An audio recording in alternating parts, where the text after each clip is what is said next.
Alright, so today I'm going to show you a little bit about this test kit. This is the Taylor test kit, the DPD chlorine test kit, and the reason I favor this one is because of the accuracy and the precision. In this little tiny kit here, it comes with all 3 reagents and also the little testing vial that you need. You can do this 2 different ways. For precision, I always do it to the 25 milliliter mark. And that'll get you the closest to your parts per million that you would like. If you want to do it a little bit faster, you can do it at the 10 parts per million mark, depending on how you do it. The instructions are in here, but for the purposes of this video, we'll do the 25 milliliter mark, and I will show you how we do that. It is so important that you get water from about 18 inches below the water surface. Okay, about elbow deep. You want to go in about elbow deep, scoop the water out, and that's really important because that's where you're going to get your most accurate results. Alright, so you've got your water to your 25 milliliter mark. I add my 2 dippers, nice even scoops. Add 2 dippers of the R0870 powder. Put those in, give it a good mix. By swirling, simply swirl, swirl, swirl. It turns a nice pink when there's chlorine in the water. Now we're gonna add drops of the 871 liquid. We always add our drops straight up and down like this. Each drop is gonna be 0.2 parts per million of chlorine, free chlorine. All right, so and after each, we're gonna give it a swirl. So there's 0.2, swirl. 0.4, swirl, a little bit of change. 0.6, swirl, and normally I would do this simultaneously, but it's a little more difficult to show you. 0.8, swirl, I'm starting to get a change. And there's 1 part per million right there. And you've got to be careful here because it's still a little bit of a tint, so I would say add 1 more. And that is 1.2 of free chlorine. Okay, now this next step, so we've got our free chlorine. This next step, we're going to take the R0003. We're gonna add 5 drops of that. And this should, if there's combined chlorines present, this will turn back to a pink color. Remember, straight up and down. 1, 2, 3, 4, 5. If I have combined chlorines, this will turn pink. And again, combined chlorines are bad, so it's not turning pink, which is a good sign, meaning I have no combined chlorines in my water. But if it did, I would then go back to my R087. I would do the same thing, as each drop would be 0.2. So pretending this is pink, and I would go 1 drop, that's 0.2.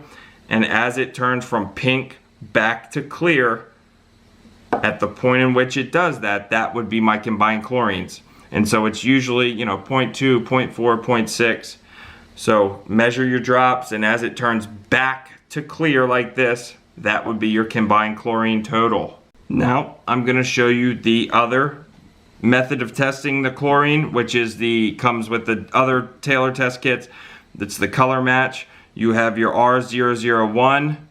You're going to filter the line. You're going to do 5 drops again, straight up and down. 1, 2, 3, 4, 5. And again, this is the same water we just did. We're going to take the R002. We're going to do straight up and down. We're going to do 5 drops. 1, 2, 3, 4, 5. Always important to go straight up and down so you get a perfectly measured drop. Okay. Once you do the second, the R002, you should start seeing it turn pink. And we're going to just invert it a few times to mix. You never want to shake.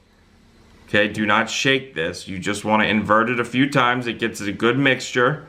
Now, as you can see, the free chlorine is right around here. Gives me a range of between 1 and 2. Okay, now this second part, I'm going to take this off, and now I'm going to measure for my total chlorine. This gives me my total chlorine. I'm gonna do 5 drops of this straight up and down. 1, 2, 3, 4, 5. All right, and we are looking for some kind of change in color that would indicate that we have a difference in our total chlorine and our free chlorine. Again, we're not mixing or we're not shaking, we are just inverting to mix.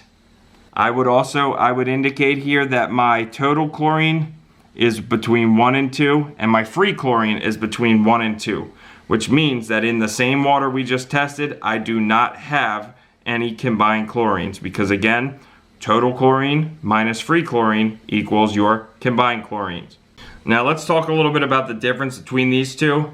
The reason I favor this one is because I get an exact number. I knew that there was 1.2 parts per million of free chlorine in there when I did this because I'm counting the drops.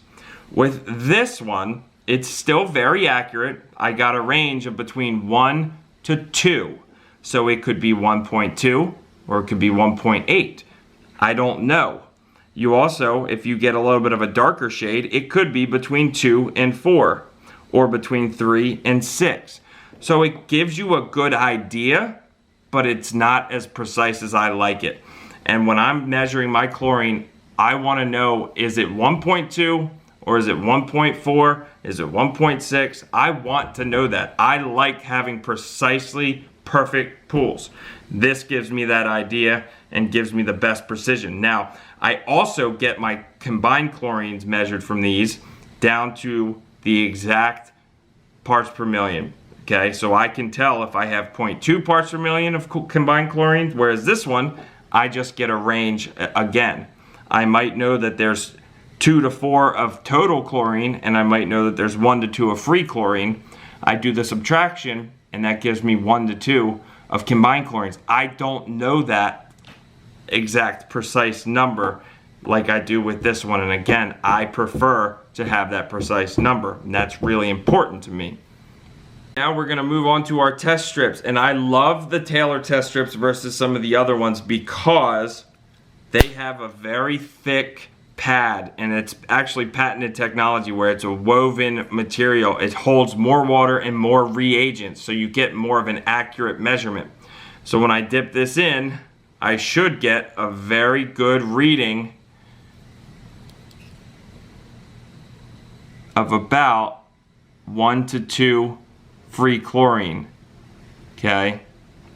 I also can see that my total chlorine is right around the 2 mark. This test is very accurate compared to the DPD test, and again, that has a lot to do with these strips. My only problem with test strips, again, is how I mentioned before, it's so important that you measure a sample from at least 18 inches below the surface of the water. Well, what do you do when you have a test strip? You simply dip it in about 3 inches and pull it out, right? So you're simply getting an inaccurate reading right off the bat. So it's so important, if you have a water bottle or you have something like this, go down 18 inches, about elbow deep, pull that water out, and then test it with your test strips. You'll get a better reading that way.